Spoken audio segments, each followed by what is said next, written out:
नमस्कार। आप लाइव हैं श्रोता भूपेंद्र जी। जी, सब अनुगूंज के श्रोताओं को भूपेंद्र का नमस्कार। आज थोड़ा तकनीकी कारणवश हम विलंब से चल रहे हैं, लेकिन आपके सामने रिश्तों की बात अनुगूंज के साथ का नया अंक लेके मैं भूपेंद्र आपके सामने हाजिर हूँ। आह, कुछ टेक्निकल प्रॉब्लम के कारण हमारे को विलंब से आपसे जुड़ना पड़ा। उसके लिए बहुत खेद है, हमें बहुत माफी मांगता हूँ मैं आप सबसे। और उम्मीद है आप जुड़ जाएंगे हमारे साथ उसी प्रेम और उल्लास के साथ। नमस्कार अर्चना जी, नमस्कार। नमस्कार भूपेंद्र जी। नमस्कार। हमारी आज इस संस्मरण में हमारी पहली जो अतिथि हैं वो जुड़ गई हैं हमारे साथ। और नमस्कार अपर्णा जी, नमस्कार। नमस्कार भूपेंद्र जी। हम्म, और अपर्णा जी, इनकी सुपुत्री, वो भी हमारे साथ जुड़ी हुई हैं। अ, उम्मीद है आपने जैसा हमारा जो पहला रिश्तों की बात अनुगूंज के साथ जो पहला कार्यक्रम आपने देखा, और अब हमारे साथ प्रज्ञा जी भी जुड़ी हुई हैं। नमस्कार प्रज्ञा जी। नमस्ते। तो आज के ये हमारे अतिथि अतिथि हैं अर्चना शरण जी, उनकी दो सुपुत्रियां अपर्णा आनंद जी और प्रज्ञा आनंद जी। इनके साथ हम बातचीत करेंगे। जो हमारे रिश्तों की बात अनुगूंज के साथ नया अंक, थोड़ा सा विलंब हुआ श्रोताओं, हमें उसके लिए हमारे हमारे को बहुत खेद है और माफी चाहते हैं आपसे। लेकिन तकनीकी प्रॉब्लम को कुछ कर नहीं सकते, हमारा इस पे ज्यादा बस चल नहीं सकता। तो उम्मीद है आप उसी जोश, उसी हर्ष, उसी स्नेह से हमारे साथ जुड़ेंगे और ये कार्यक्रम सुनेंगे। इसमें आपको ये मैं बता दूं कि हमारा जो ये कार्यक्रम है रिश्तों की बात अनुगूंज के साथ, वैसे हमारे श्रोताओं ने जिन्होंने देखा होगा उनको पता ही है कि ये कार्यक्रम हम एक फैमिली, एक परिवार में अलग अलग प्रतिभाएं और अलग अलग जो कला कला से जो जोड़ है उनका, वो हम उनको एक इकट्ठे एक मंच पे इकट्ठे करते हैं। और हम उनसे बातचीत करके और उनकी कला और उनकी प्रतिभा को भी हम थोड़ा सा शोकेस करते हैं इस मंच पे। ये इस कार्यक्रम का जो है, जो मेन उसका ऑब्जेक्टिव है। तो आप देखिए श्रोताओं, एक छत और इतनी प्रतिभाएं, ये आज आपको देखने को मिलेगा। सबसे पहले मैं अपने अतिथियों का आपको परिचय दे देता हूँ छोटा सा। अर्चना शरण जी, आप में से बहुत से लोग इनको जानते होंगे। हमारी मेंबर है, अनुगूंज की मेंबर है और बहुत सक्रिय रही हैं काफी महीनों से। इन्होंने एमए इकोनॉमिक्स किया है, बुनियादी रूप से बेसिकली पटना से हैं। एमए इकोनॉमिक्स किया है, बीएड किया है। और साहित्य से इनका वास्ता बिल्कुल शुरू बचपन से रहा है। इनकी माता जी ने इनको साहित्य की तरफ इंट्रोड्यूस करवाया, और फिर ये जो है उससे ऐसे जुड़ गई, और फिर इनका जो जुड़ाव साहित्य से लगा रहा। लघु कथाएं, कविताएं वगैरह ये सब ये लिखती हैं। और हमारे पटल पे भी बहुत खूबसूरत इनके पोस्ट आते रहते हैं, वो सब आप जानते होंगे। उसके बाद उनकी बड़ी पुत्री हैं अपर्णा आनंद जी। ये बॉम्बे से हमारे साथ जुड़ी है, ये बैंक ऑफ बड़ौदा में काम करती हैं। Bachelor in engineering electronic and telecommunication इन्होंने किया है। और इसके बाद इनके पास एक बहुत ही अजीब सी कला है। अजीब मैं इसलिए कह रहा हूँ क्योंकि नॉर्मली ऐसा होता नहीं है।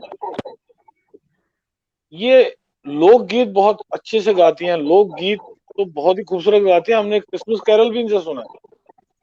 तो इनके वो गाने की बहुत ही खूबसूरत, और इनकी आवाज में जो नफासत है, और इनके जो गाने इनको जुबानी याद है, आप जब सुनेंगे तो आपको यकीन आ जाएगा मैं क्या कह रहा हूँ।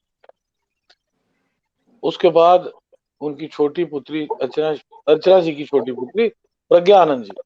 आप देख रहे होंगे इनको, तो आप सामने देख ही रहे होंगे हमारे कितनी सजीली वर्दी में लग रही हैं।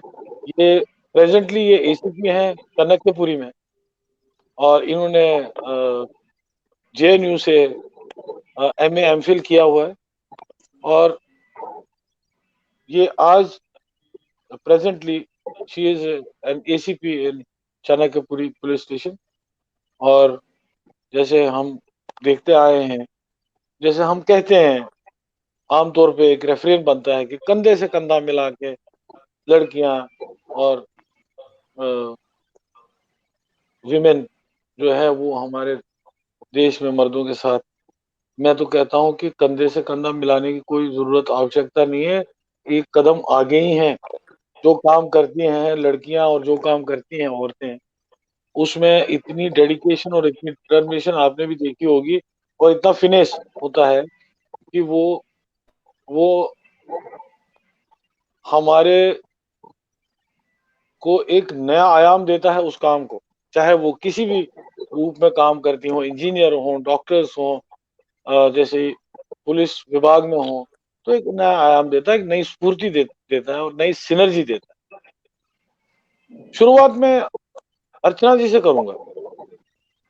जी अर्चना जी, आप हमारे रिश्तों के बाद अनुगुंज के साथ कार्यक्रम में इस अंक में हमें अपनी जो शुरुआती दौर था आपका, जिसमें आपको साहित्यिक जुड़ाव हुआ, वो आपने बताया माता जी से हुआ। मेरी आवाज आ रही है आपके पास? जी जी आ रही है, बिल्कुल जी स्पष्ट आ रही है। जी बिल्कुल। तो आपने ये तो बोला कि माता जी ने काफी आपको प्रोत्साहन दिया इसमें। तो उसके बाद जब हम ये देखते हैं कि नॉर्मली क्या होता है कि ठीक है बचपन में हम कर लेते हैं, और लेकिन खासकर स्त्रियों के केस में फिर शादी हो जाती है।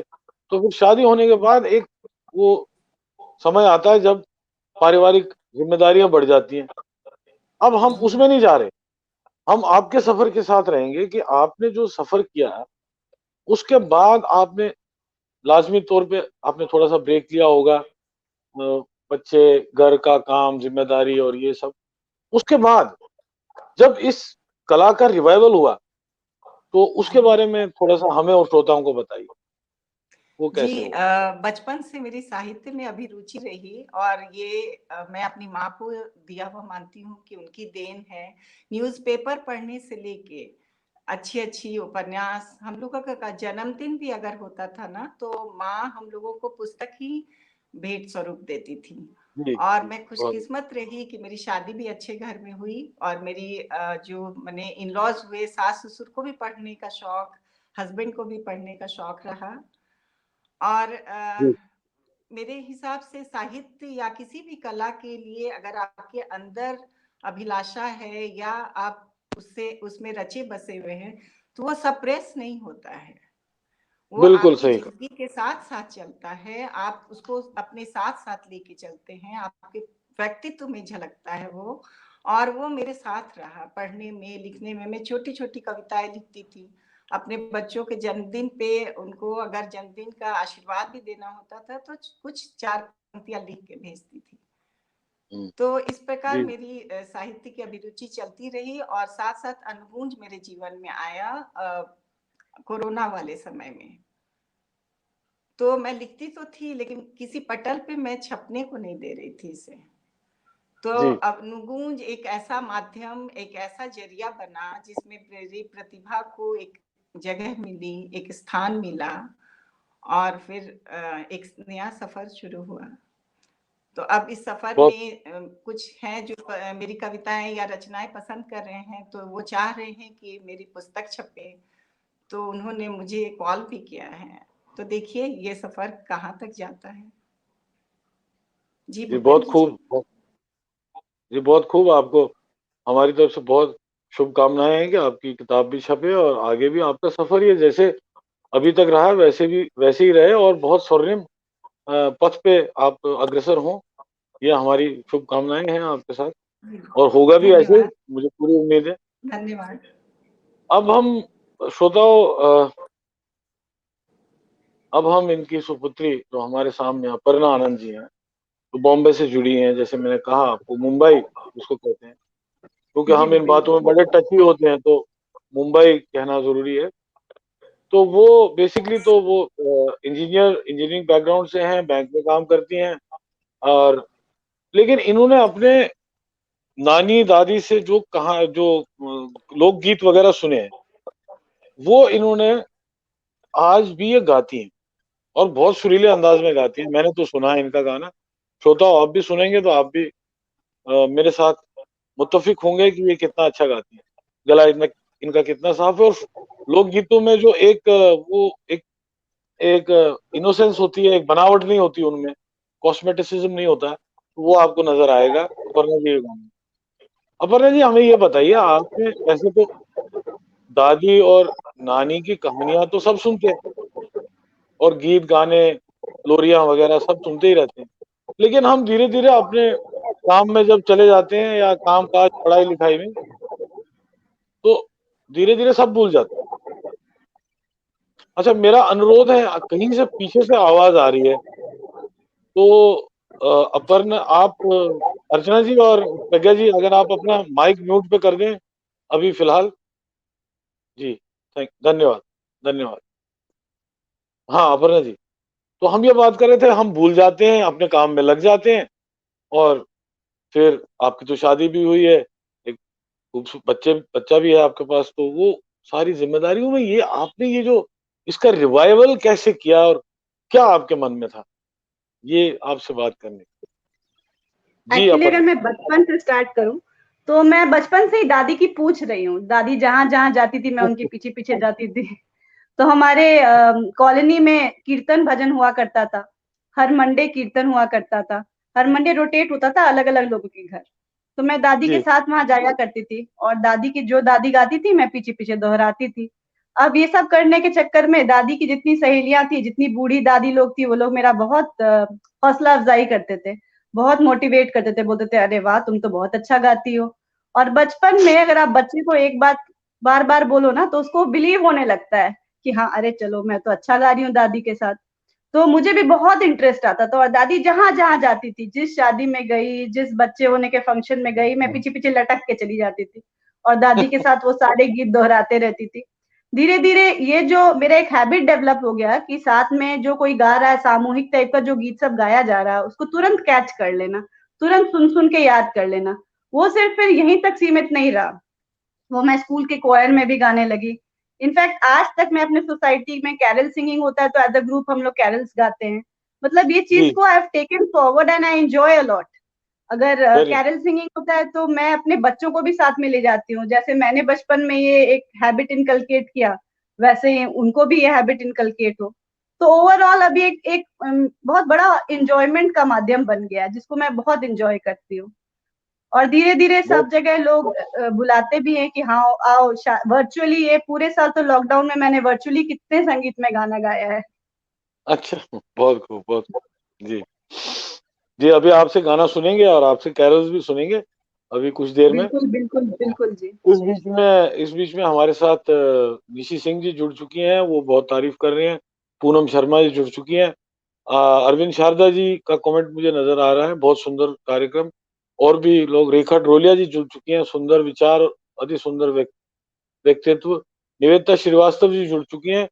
तो श्रोता भी हमारे साथ, श्रोतागण, बहुत बहुत आभार आपका, आप सब जुड़े हैं। कृपया करके जुड़े रहिए, अब कोई व्यवधान नहीं आने वाला है। ऋचा प्रियदर्शनी जी सो नाइस कह रही हैं, और वो व्यवधान आ गया और आके चला गया। अब अगर व्यवधान आएगा तो हमारे पास यहाँ पे फोर्स भी मौजूद है, तो हम उसको आने नहीं देंगे। मधु खरे जी आपका गीत सुनना चाहती हैं आगे। जी मधु खरे जी, हम सुनाएंगे। प्रज्ञा जी, आपसे, जी आप अनम्यूट कर दीजिए प्लीज। जी जी। आपसे मेरा एक ही क्यूरियोसिटी क्वेश्चन है, वो ये है कि जब आपने वो यूपीएससी का वो पर्चा भरा और वहां से वो यस हो गई कि भाई आप आ जाइए और पुलिस फोर्स में आप आ जाइए, तो आपके मन में क्या विचार थे? और आसपास जैसे पिताजी हैं, माताजी, या आगे आपके आपके हस्बैंड, पतिदेव वगैरह, तो ये कभी कोई ऐसी चीज हुई कि यार पुलिस में रहने दो, कहीं और देख लो, आईएएस बन जाओ, आईआरएस बन जाओ, कुछ और ट्राई कर लो, कुछ ऐसा। और अब आप कैसा महसूस कर रही हैं, ये कृपया हमें बताइए। जी, तो सबसे पहले धन्यवाद कि आपने मुझे यहाँ पे जोड़ा और आपने जो सवाल पूछा उसका मैं यही उत्तर दूँगी। सब कोई बहुत ही एक्साइटेड थे, सबने काफ़ी मेरा कॉन्फिडेंस बढ़ाया।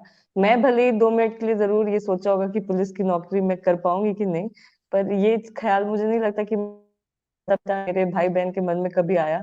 एंड इनफैक्ट वो मुझे यही कहते कि बचपन से तुम्हारा जो नेचर हमने देखा है, उस हिसाब से you are apt for this job. तो इन ओह! लोगों ने काफ़ी मुझे हमेशा मोटिवेट किया एंड दे ऑलवेज सेड कि you can do really good in this job and keep your focus and एक चीज़ ये जो हमेशा मुझे सिखाते हैं कि दिमाग ठंडा रखो। ये ऐसी नौकरी है जहाँ पे गुस्सा आपके नेचर पे भी है, तो इस नौकरी में और आप हो सकते हो गुस्सैल। तो इन लोगों ने काफ़ी मुझे हमेशा सपोर्ट करते रहे, मोटिवेट करते रहे and I don't think so किसी को भी कभी ये मन में आया कि पुलिस की नौकरी नहीं या मैं कुछ और कर रही होती। They were very, very happy to know this. जी, जी, प्रज्ञा जी, बहुत-बहुत सही कहा आपने। और आपका बहुत-बहुत शुक्रिया, बल्कि अपर्णा जी और अर्चना जी का भी बहुत-बहुत स्वागत और शुक्रिया। आप हमसे जुड़े, ये हमारे पटल की शोभा बढ़ाई आपने। तो साथ में काफ़ी लोग नीचे कमेंट दे रहे हैं। आप अपर्णा नंदन जी भी कह रही हैं, और सुरेखा साहू जी का दिख रहा है मुझे कमेंट। जिन-जिन का दिख रहा है, पूनम शर्मा जी का दिख रहा है, मैं उनके पढ़ रहा हूँ।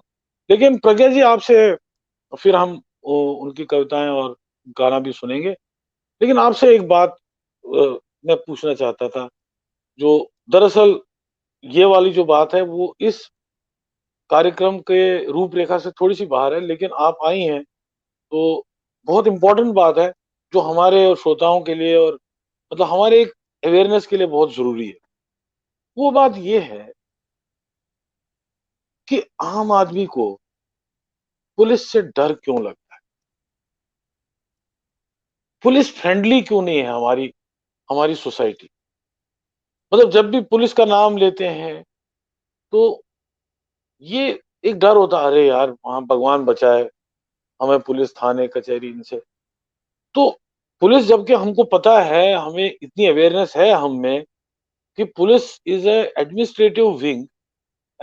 Administrative wing of law which maintains order in our society. Okay, ये हमें पता है। इतना मेरे को भी पता है और हमारे श्रोता जो हैं उनको भी पता है। लेकिन फिर भी जब कोई ऐसी चीज़ आ जाती है बीच में, जब हमारे को जैसे कहते हैं ना पाला पड़ता है, तो हम हमेशा कहते हैं कि भाई माफ़ कर दो हमें, हमने दूर ही रहना है आपसे। जी, तो जी, ऐसा जी। क्यों बना हुआ है? ऐसा ये इसमें क्या हो सकता है? जी जी प्रज्ञा। जैसा आपने पूछा ऐसा क्यों है? तो इसके लिए हमें थोड़ी-सी अपने हिस्ट्री इंडियन हिस्ट्री में जानी पड़ेगी। जैसे कि हम सब जानते हैं कि भारत देश जो था, ये ब्रिटिश राज के अंडर था for some time and in हाँ। 1861 ये पुलिस जो लाई गई थी आयरिश सिस्टम पे बेस्ड है, जो इंट्रोड्यूस किया गया था, ब्रिटिशर्स ने किया था। अब हम ओह! जानते हैं कि हम कॉलोनियल थे, कॉलोनियल राइट। स्टेट थे, तो और जो हम इंडियंस थे उन पे डोमिनेशन करने का एक तरीका था, एक जरिया था। तो जो पुलिस के बारे में आप अभी बात कर रहे हैं, लॉ एंड ऑर्डर मेंटेन करना, तो लॉ एंड ऑर्डर मेंटेन करना back to 1861 at that time it was how to dominate over the Indians. तो ये हुँ, यहाँ पे जो इनको पावर दी गई थी that was very different and it was more about how to control these people so that कि हम रिवोल्ट ना करें। तो एक्चुअली वो जो कॉलोनियल माइंडसेट है वो चला आ रहा है और हमारी हमेशा कोशिश रही है। जैसे मैं दिल्ली पुलिस के बारे में आपको अगर बताऊं, तो हम हमारे तरफ से इतनी सारी डिफरेंट डिफरेंट चीजें की गई हैं जिससे कि ये माइंडसेट जो है कॉलोनियल माइंडसेट कि हम पुलिस को देख के जो डर लगता है जो आप कह रहे हैं, उस चीज को खत्म करने के लिए सबसे पहले जी, जेंडर सेंसिटाइजेशन की बात करें। उसके अलावा अगर हम देखें तो टेक्नोलॉजी को यूज करके हम जो चीजें आसान करने की कोशिश कर रहे हैं। दूसरे कि हम अपने जो बीट स्टाफ होते हैं उनको हमेशा बताते हैं कि कैसे आप फ्रेंडली होके, कैसे कोई आता है अगर प्रॉब्लम में, दिक्कत में, कोई पुलिस को अगर अप्रोच कर रहा है तो ऑब्वियसली वो कोई खुशी से या किसी उसमें अच्छे टाइम पे तो नहीं अप्रोच कर रहे हैं। तो ये बार बार हम सेंसिटिविटी ट्रेनिंग देते रहते हैं अपने स्टाफ को, उनको समझाते रहते हैं कि जब आपके पास कोई बहुत कंप्लेनेंट आए तो आप उनको कैसे डील करेंगे। और ये स्पेशली हम महिलाएं कंप्लेनेंट के लिए और हमारी फोकस रहती है। And being a woman, I think it's my duty that I need to tell my lower subordinates how they should treat a woman complainant. But apart from that, हम बच्चों से भी रिलेटेड कुछ केसेस होते हैं, तो उसमें भी हम उनको बताते हैं कि यूनिफॉर्म पहन के बच्चों के पास ना जाएं, और जितनी हो सके बच्चों से इंटरेक्ट करने की कोशिश करें। तो और हम स्कूल्स में भी जाके डिफरेंट प्रोग्राम्स करते हैं। हम उनको ट्रेनिंग देते हैं सेल्फ डिफेंस की, गर्ल्स कॉलेजेस में, गर्ल्स स्कूल्स में। तो ये हमारे जी डिफरेंट डिफरेंट स्कीम्स है, जिसके अंडर हम कोशिश करते हैं कि हमारी इंटरेक्शन जो है वो और डिफरेंट डिफरेंट लेवल्स पे हो, और सिर्फ ऐसे टाइम पे ना हो जब लोगों को लगे कि भाई पुलिस तो के पास हेल्प के लिए जा रहे हैं और पुलिस हमें हेल्प नहीं कर पा रही। और जो एटीट्यूड जिसके बारे में आप बता रहे थे कि उफ, इस आफत में कौन पड़े, वो एटीट्यूड खत्म करने की दिल्ली पुलिस की हमेशा से कोशिश रही है। और थैंक्स टू टेक्नोलॉजी अब तो और ज्यादा हम सोशल मीडिया यूज करके, और हमारा ये रहता है कि हम जितने से जितने लोगों से इंटरेक्ट कर सके, जितनी उनकी बातें सुन सके, और जब जितना उन तक पहुंच सके और अपना जो मोटो है उनको बता सके। तो ये दिल्ली पुलिस अभी बिल्कुल कोशिश कर रही है। टोटली बिलीव इन शांति, सेवा, न्याय। बहुत खूब प्रज्ञा जी आपके।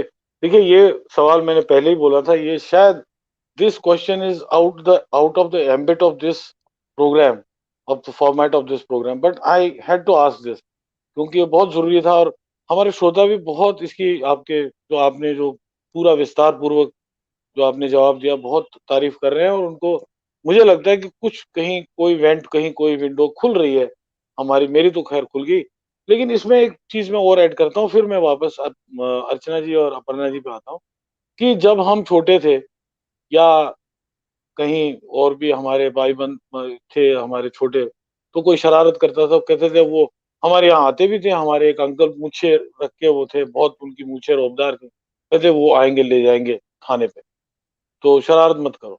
तो it's more of a psychological, वो साइकोलॉजी जो है बच्चे को, जब छोटा है बच्चा और वो कहता है पुलिस, कुछ भी गड़बड़ करूंगा, अगर कहीं से कोई चीज हिला दिया, कहीं से कोई चीज, कोई भी छोटा मोटा इंडिसिप्लिन भी किया घर में, तो पुलिस वाला आकर ले जाएगा।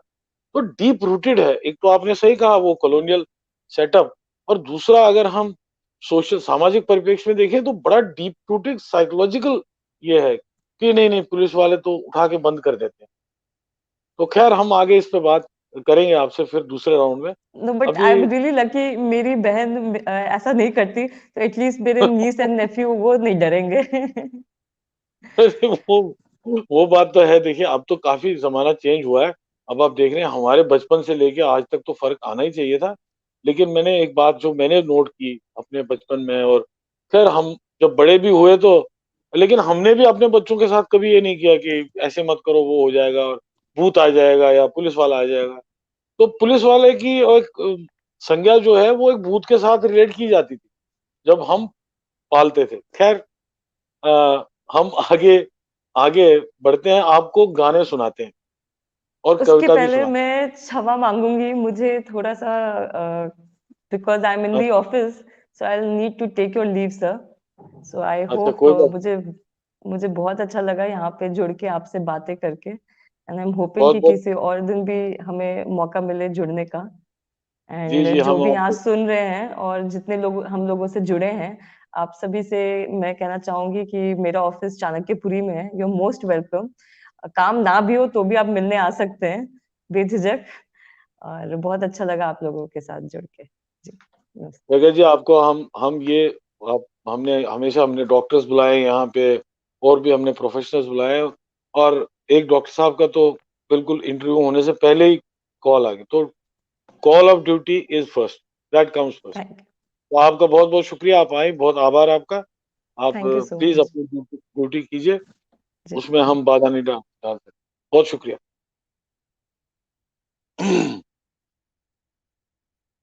तो अर्चना जी, कुछ कविताएं सुनाइए, फिर हम अपर्णा जी से लोकगीत और कैरल सुनेंगे।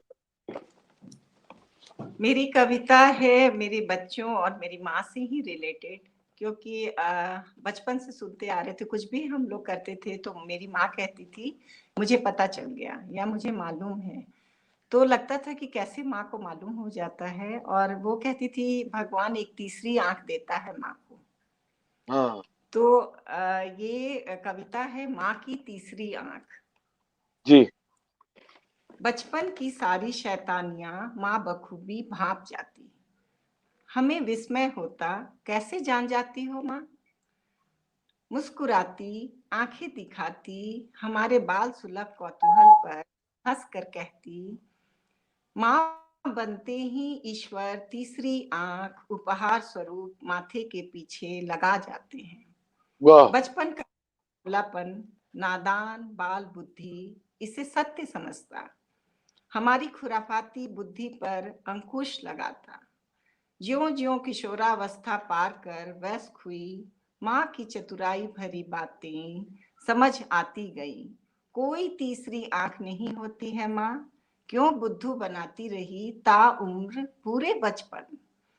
अब जब वाह। मैं बनी 3 बच्चों की माँ, विस्मित थी प्रसव कक्ष में ही शिशु संग पा ईश्वर का अनुपम उपहार, वो तीसरी अद्भुत आंख। क्या प्रकृति बात। प्रदत्त तीसरी आंख पाकर हर एक माँ मीलों दूर बैठे अपने बच्चों को सूक्ष्म दृष्टि से देखती, सुख दुख पीड़ा सभी भावों की अनजाने ही सहभागी बन जाती। तीसरी आंख कभी अनुशासित करती, कान पकड़ उन्हें सही राह दिखाती, कभी हृदय तल से अपने बच्चों की मंगल कामना करती, आशीष देती। आज मुझे ना 3 बच्चे हैं, 2 बेटी और एक बेटा, अच्छा। और जी तीनों बच्चों को मैं उतना ही बराबर प्यार करती हूँ, तीनों मेरे लिए बराबर हैं। जी जी। तो अपने तीनों को दिल से दे रही हूँ दुआ, तुम सभी पर ईश्वर भरपूर हो उदार, हो तुम पर प्यार दुलार की बरसात, तुम तीनों का बढ़े सम्मान दिन और रात, गर्व से दीप्त हो जाते माँ के नयन, जब मेरी छोटी बेटी आती खाकी वर्दी पहन। नारी बहुत सशक्तिकरण बहुत की खूब। तुम बन मिसाल, सशक्त राष्ट्र बनाओ तुम भारत विशाल। वाह वाह। तो ये क्या बात। मेरी एक कविता इन बच्चों के लिए, और मैंने लिखा था। बहुत खूब।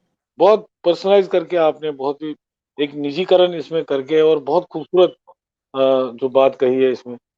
और माँ की तीसरी आंख, वाह क्या कॉन्सेप्ट है वो, आपको याद रहे। आपकी तारीफ भी कर रहे हैं रेखा ड्रोलिया जी, रश्मि सिन्हा जी, और ऋचा प्रियदर्शनी जी, निशी सिंह जी, राहुल मिश्र जी, और अपर्णा जी हैं, मोनिका चावला कपूर जी हैं, और अनुराधा जी हैं, बहुत सुंदर कह रही हैं। बहुत बहुत लोगों ने प्रतिक्रिया दी है आपकी कविता के ऊपर। सभी का तो धन्यवाद। जी जी, आपसे फिर आगे भी हम सुनेंगे। अभी जी दोस्तों, अपर्णा आनंद जी जरा सुनिए, लोकगीत सुनाते हैं आपको इनसे, और जी फिर जी जो भी भूपेंद्र। इनका। हाँ, जी जी अनुराधा जी। जी अपर्णा जी। तो एक्चुअली हमारे यहाँ जितने भी शादी ब्याह के हाँ गीत गाए जाते हैं, हेलो कैन यू हियर हाँ मी नाउ?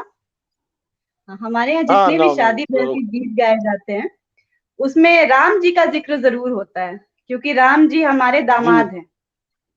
अयोध्या जी से जी राम जी जी की बारात मिथिला आई थी। जी तो अभी भी जितने गीत गाए जाते हैं, उसमें मिथिला में जो घटना घटी थी, सीता जी का स्वयंवर, वो एक बहुत बड़ा जी इवेंट था मिथिला के लिए।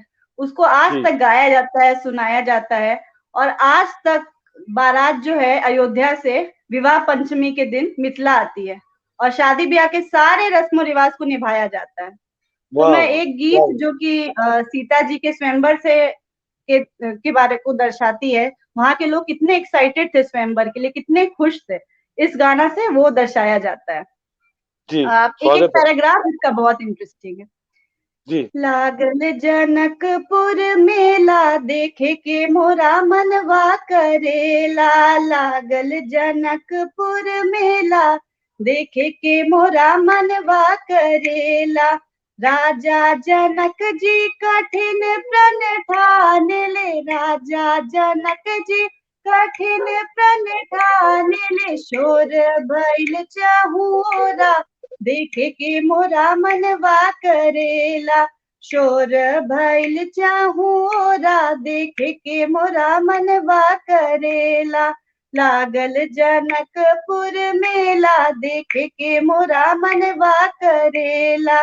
दीप दीप से भूप सब आवेले, दीप दीप से भूप सब आवेले, एक से एक अलबेला देख के मोरा मनवा करेला, एक से एक अलबेला देख के मोरा मनवा करेला। लागल जनकपुर मेला देख के मोरा मनवा करेला।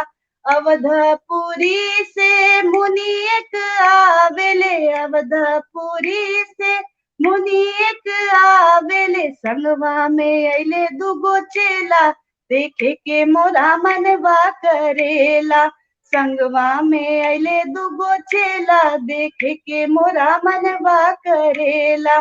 लागल जनकपुर मेला देख के मोरा मनवा करेला।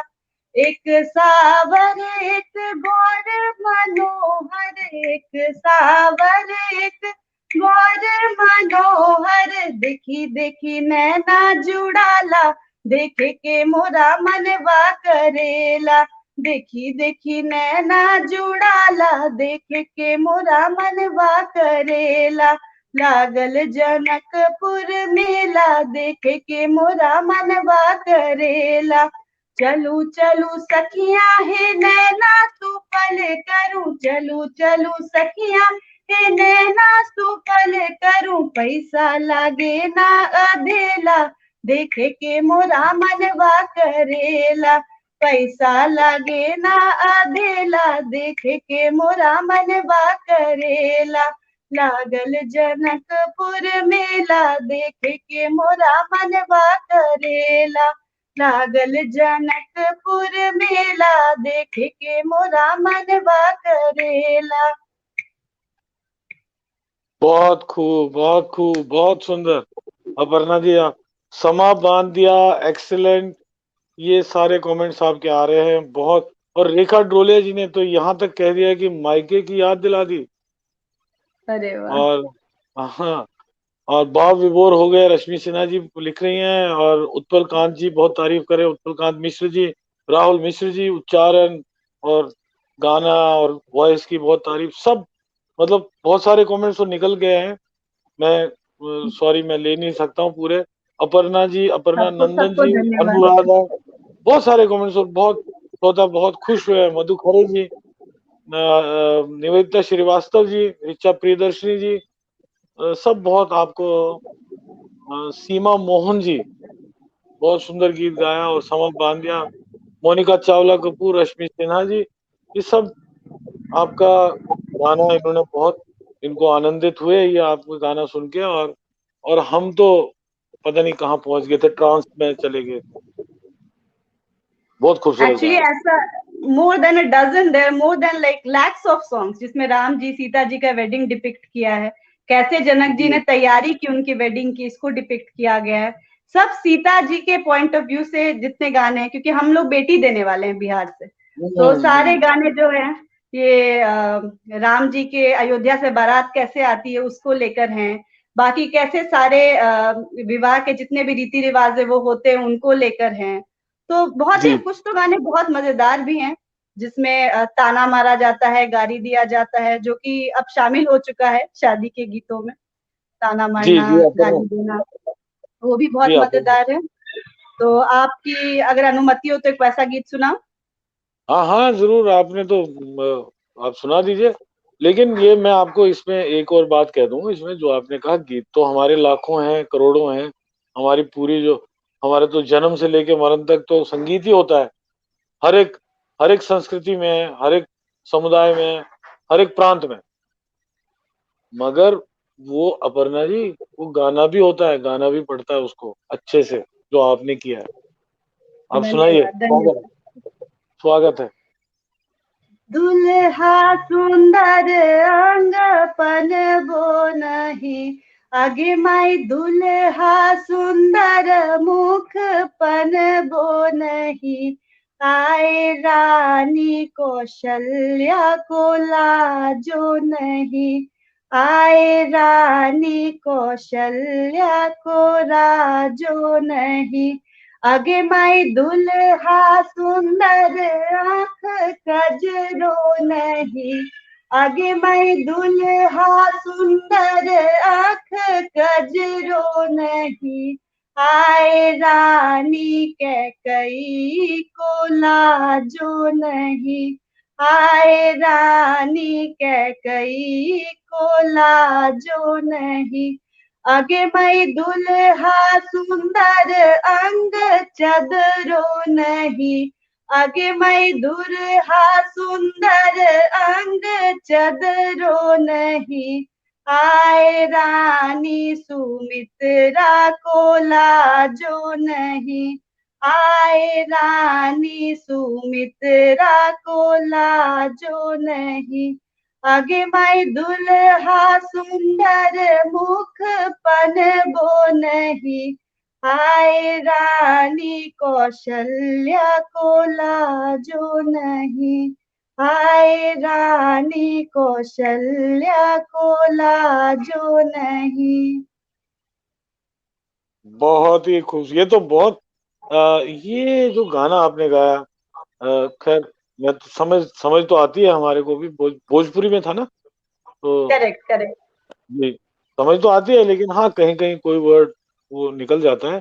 तारीफ आपकी बहुत लोगों ने की है, और ये गाना जो है, जाती तौर पे मुझे लगा कि ये उस पहले वाले गाने से अलग गाना था।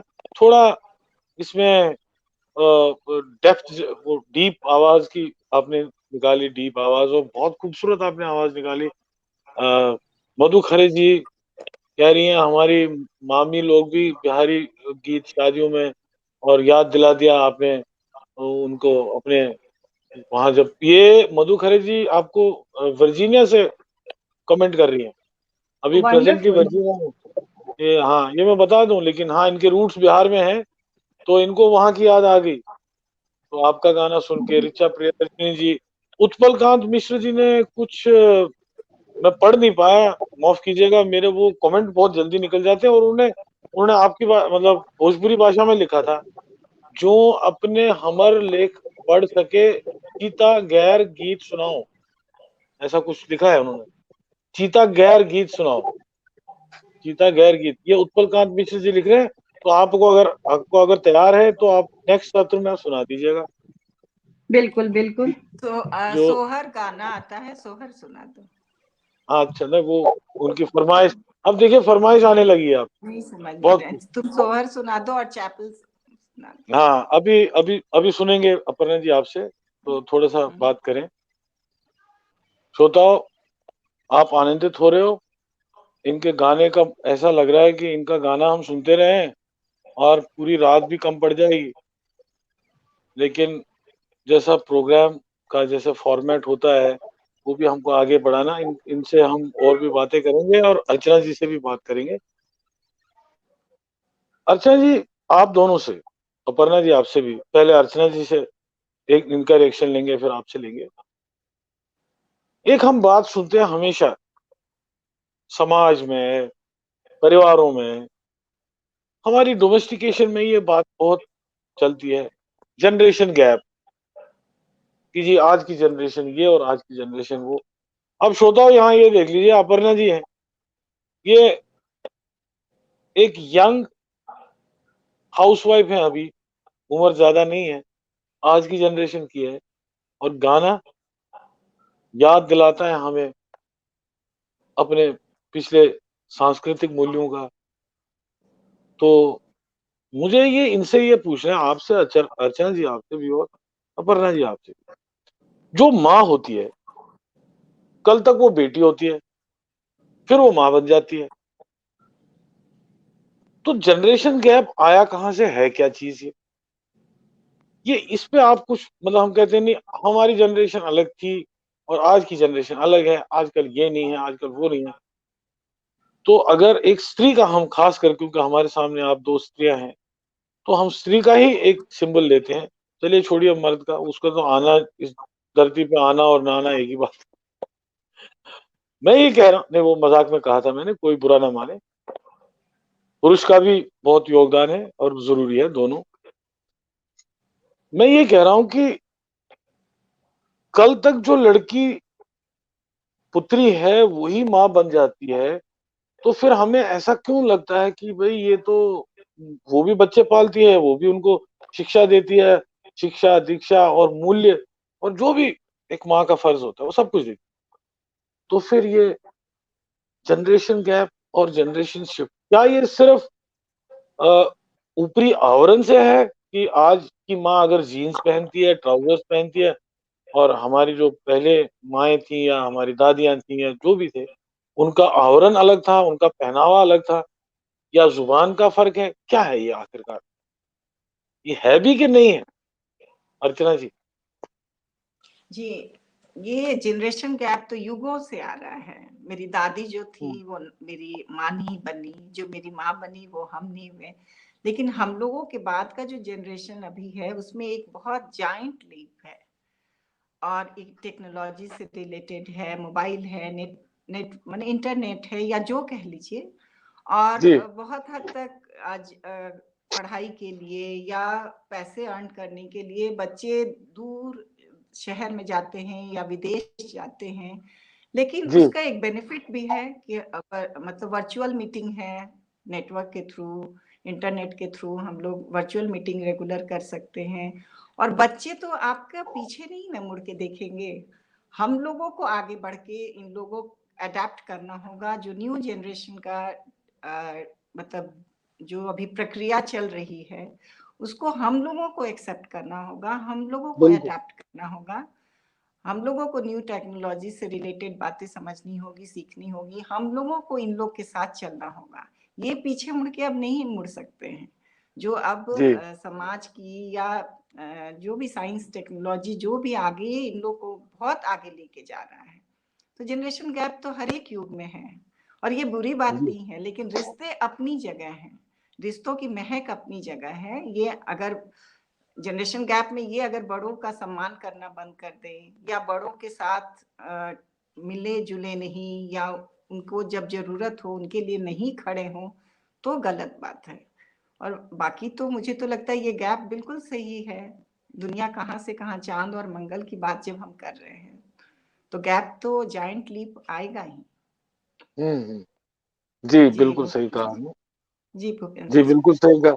अपर्णा जी, आपसे रिएक्शन लेंगे। आपसे रिएक्शन लेने से पहले मैं एक बात कह दूं। एक लगभग आपकी उम्र की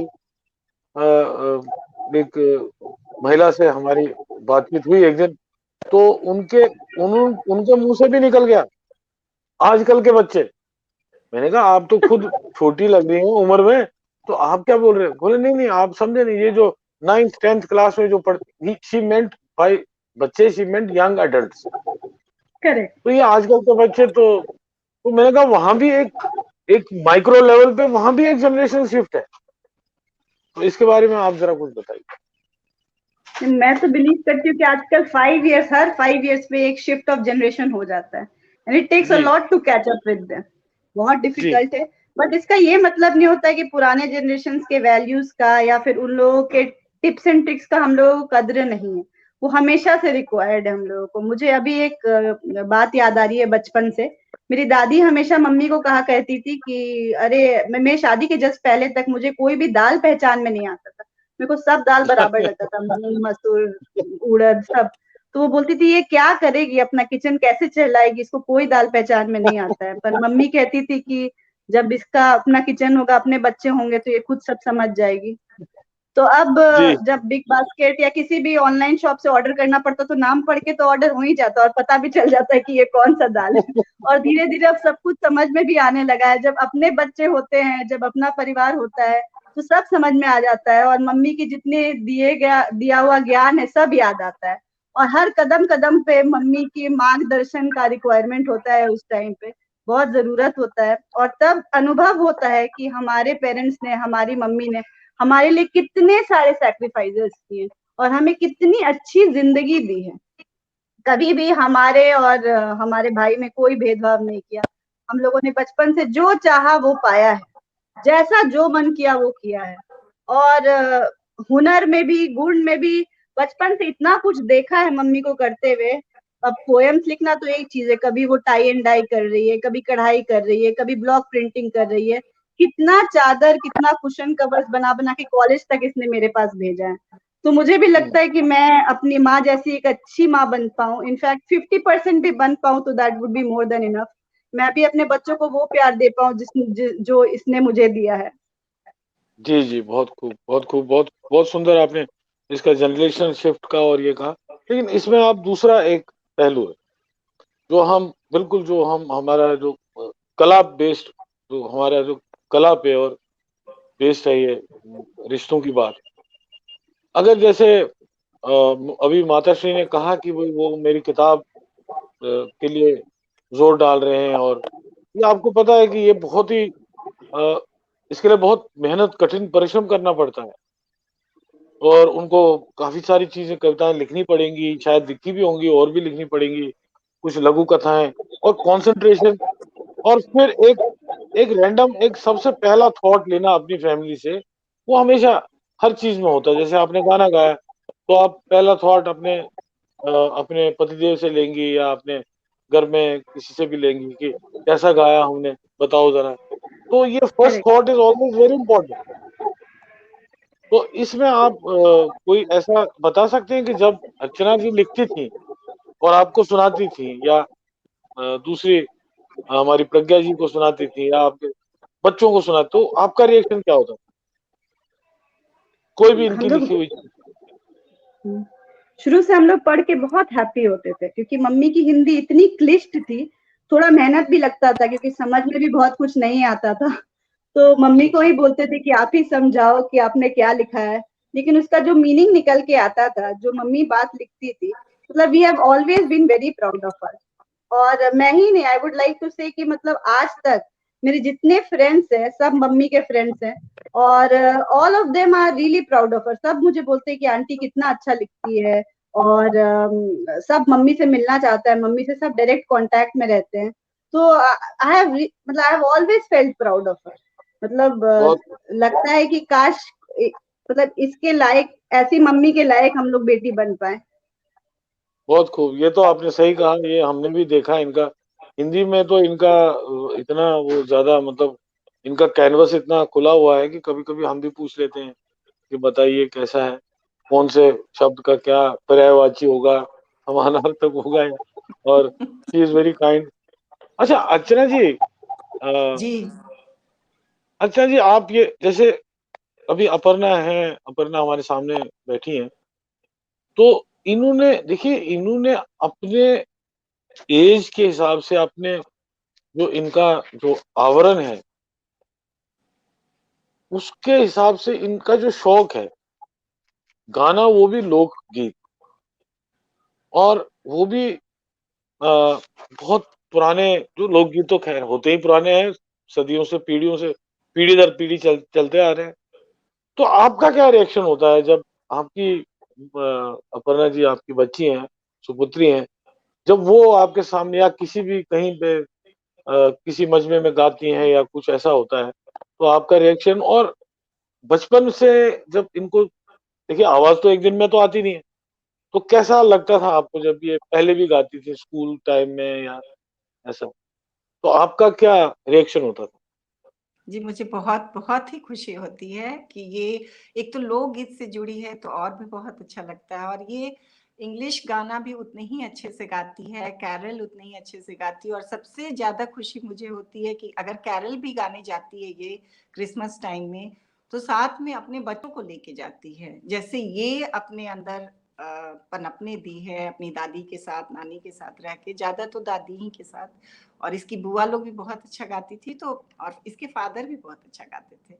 तो ये बहुत उन खूब। लोगों के साथ साथ गाती थी, और जहाँ भी जाती थी बहुत अच्छे से बैठ के ना, बहुत मतलब निश्चिंतता से गाती थी ये अपने छोटी उम्र से ही। तो नेचुरल है कि एक माँ को बहुत ही प्राउड फील होगा।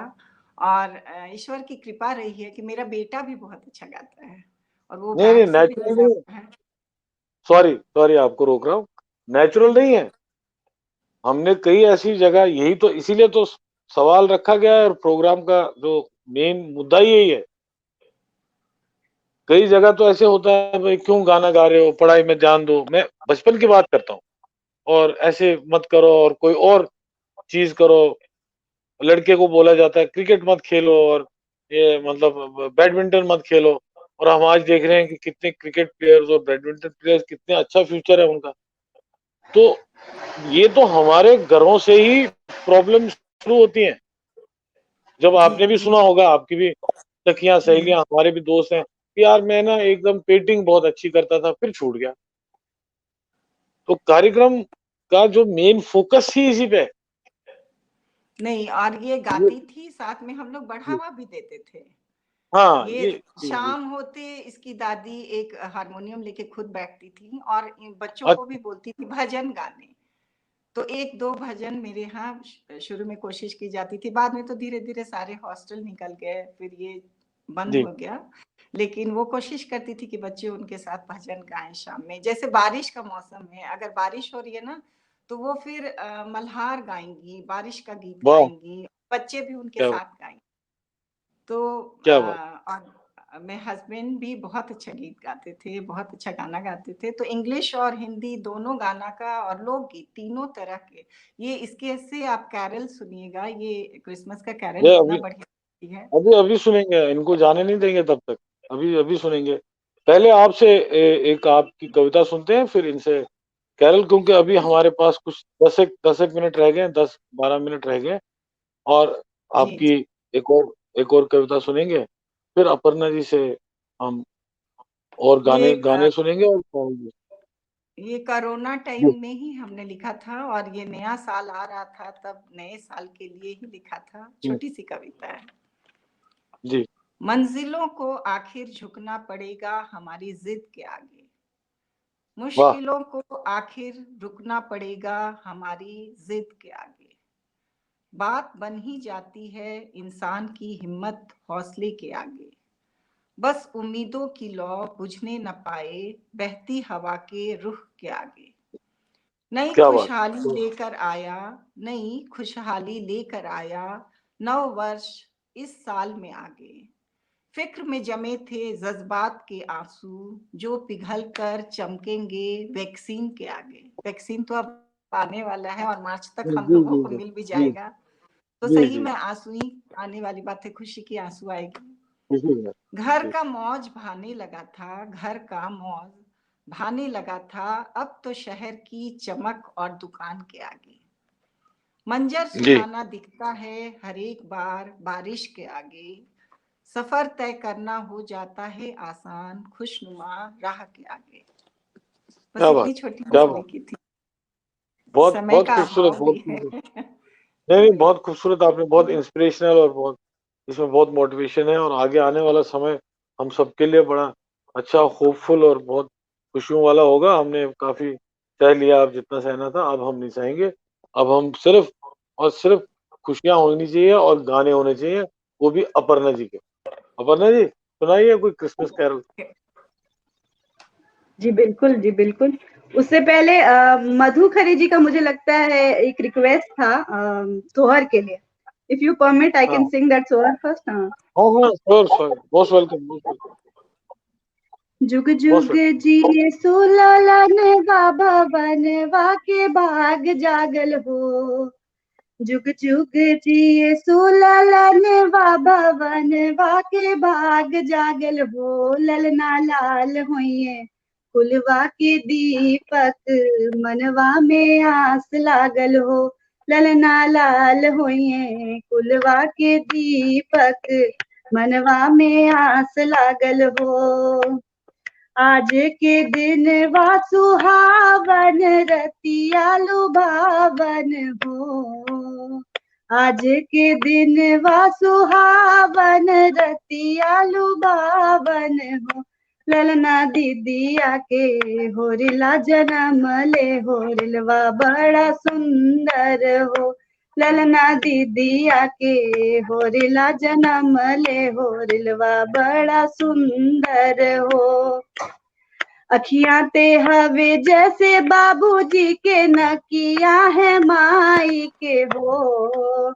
अखियां ते हवे जैसे बाबूजी के नकिया है माई के हो ललना दीदिया के होरिला जन्म ले होरिलवा बड़ा सुंदर हो ललना दीदिया के होरिला जन्म ले होरिलवा बड़ा सुंदर हो सासू सुहागिन बड़ भागिन धन लुटावेली हो सासू सुहागिन बड़ भागिन धन लुटावेली हो ललना लाल होइए कुलवा के दीपक मनवा में आस लागल हो ललना लाल होइए कुलवा के दीपक मनवा में आस लागल हो। इसी ट्यून पे एक और सोअर है। एक विशेषता है सोअर गाने के बारे में कि आपको एक दो ट्यून अगर मालूम हो जाए तो उस पे लिरिक्स बहुत सारे हैं। हमारे यहाँ सोहर में जब छठी होती है तो जो साड़ी है वो येलो कलर की साड़ी माँ के तरफ से आती है और जो सिंदूर लगता है सिंदूरवा तो हस्बैंड के तरफ से आता है। तो उसका एक गीत है कहवा से आवेला पियरिया पियरिया लागल झालर हो कहवा से आवेला पियरिया पियरिया लागल झालर हो ललनी कहवा से आवेला सिंदूरवा सिंदूरवा भरल सिंदूर हो ललनी कहवा से आवेला सिंदूरवा सिंदूरवा भरल सिंदूर हो मैया मोरी भेजली पियरिया पियरिया लागल झालर हो मैया मोरी भेजली पियरिया पियरिया लागल झालर हो ललनी सासू मोरी भेजली सिंदूरवा सिंदूरवा भरल सिंदूर हो ललनी सासू मोरी भेजली सिंदूरवा सिंदूरवा भरल सिंदूर हो कहवा से आवेला पियरिया पियरिया लागल झालर हो कहवा से आवेला पियरिया पियरिया लागल झालर हो ललनी कहवा से आवेला सिंदूरवा सिंदूरवा भरल सिंदूर हो ललनी कहवा से आवेला सिंदूरवा सिंदूरवा भरल सिंदूर हो। बहुत खूब बहुत खूब बहुत खूबसूरत। मैं तो क्या कहूँगा ये श्रोता आपको बहुत बहुत प्रोत्साहन आपका बढ़ा रहे, बहुत मजा आ रहा है। सविता सिंह जी, रेखा ड्रोलिया जी, ऋचा प्रियदर्शनी जी और ऋचा कृष्ण कन्हैया जी, निवेदिता श्रीवास्तव जी, सुनीता सिन्हा जी, रश्मि सिन्हा जी, ये सब बहुत तारीफ कर रहे हैं आपकी। मधु खरे जी लगातार सुन रही हैं और आपको पता है कहाँ से? वर्जीनिया से। तो बहुत मजा आया। तो आप अब हमारे पास अपर्णा कुछ मिनट है तो आप एक तो मैं अपनी मम्मी के लिए कैरल सुना दो जल्दी सुना। हाँ सुना दीजिए। Kings of Orient are bearing gifts from travels afar, fields and fountain, moors and mountains, following yonder star. Oh, star of wonder, star of night, star with royal beauty bright, westward leading, still proceeding, guide us to thy perfect light. Born a king on Bethlehem plain, gold I bring to crown him again. King forever, ceasing never, over us all he reigns. Oh, star of wonder, star of night, star of royal beauty bright, westward leading, still proceeding, guide us to thy holy light. Frankincense to offer have I, incense owns a deity nigh, prayer and praising, all men raising, worship him, God on high. Oh, star of wonder, star of night, star with royal beauty bright, westward leading, still proceeding, guide us to thy holy light. Wonderful wonderful wonderful.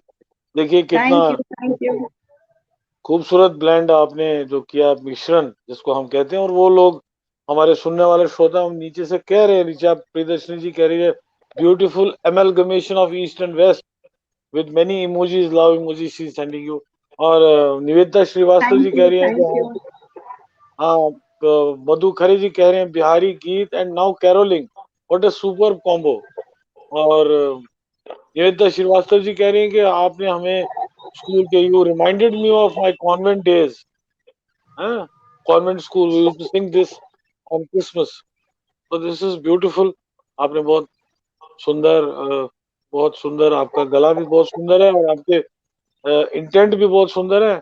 और किसी दिन अगर bank में आपने गा दिया ना अपने वहाँ जहाँ आप काम करती हैं, तो मतलब सबका ध्यान जो है वो सबका वहीं रहे, आपकी तरफ होगा और बहुत सारे आपको आशीर्वाद मिलेंगे वहां से भी। Thank you Bhupendra ji. Normally bank वालों से भी डरते हैं, इतना नहीं जितना पुलिस वालों से, जो मैंने बैंक जी से बोला था। लेकिन बैंक वालों से भी डर लगता है कि ये लोन ले लो और ये कर लो। नहीं, आपका काम हम कर देंगे, आप वरी मत करो। बहुत खूब, बहुत खूब, बहुत बहुत मजा आया आप दोनों के साथ, और प्रज्ञा जी भी थी, उनके साथ भी कार्यक्रम में आने का बहुत बहुत आपको धन्यवाद, बहुत आभार। अर्चना जी आपको, अपर्णा जी आपको भी, और मेरी तरफ से प्रज्ञा जी भी को भी हमारी तरफ से हमारा धन्यवाद व्यक्त कीजिएगा।